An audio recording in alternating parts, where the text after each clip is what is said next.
Magandang umaga mga katropa. Panibagong araw, panibagong vlog, panibagong video. Dito naman tayo muli sa ating munting kusina. Tayo po ay magluluto ngayon ng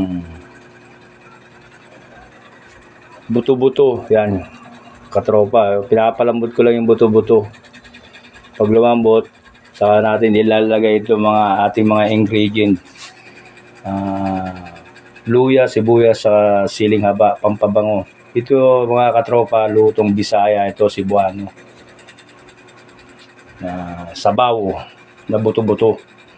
Ito yung ating mga gulay, talong, sitaw, okra, 2 piraso, tsaka itong pechay at bulaklak ng kalabasa. Yan mga katropa.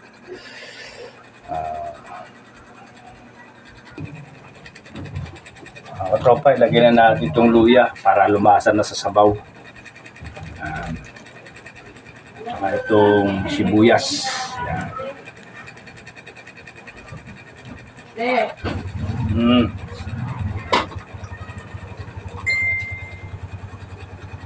Hindi ko muna kasi tinakpan kasi umaapaw, kaya yan ko na lang muna nakabukas.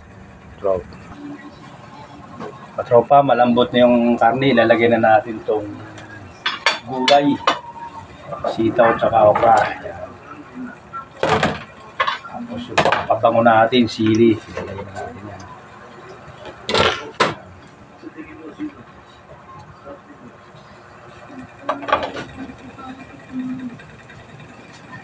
Yan ang lutong Cebuano, katropa.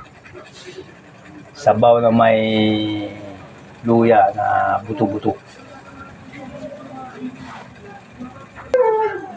Katropa, ang bango na ang ating nilulutong buto-buto. Ilalagay na natin itong talong.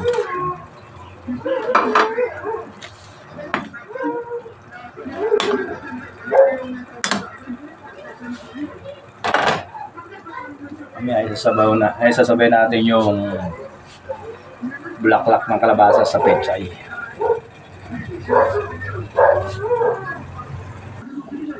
Ang katropa, dagdagan natin ng asin, matabang eh.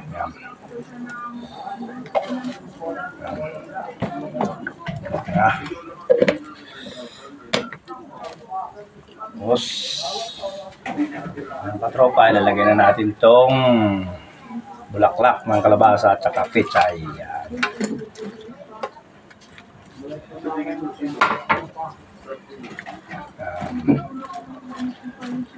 Tapos takpan natin, katropa. Ngayon di na aapaw yan.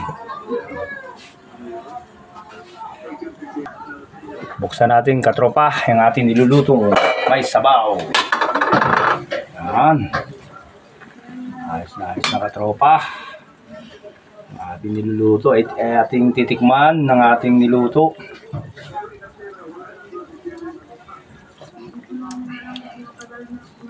Okay na katropa, dabis na. Okay.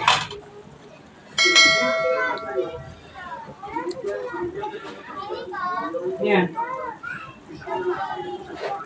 Dahil lang. Taglet.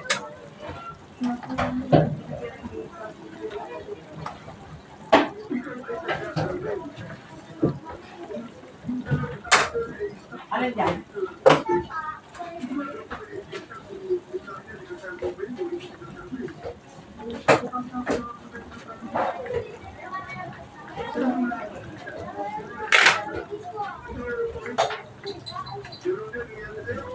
Yan, luto na at katropa ng ating sabaw na buto-buto. Thank you for watching. Sana panoorin nyo itong ating mga reseping niluluto sa munting kusina. Thank you.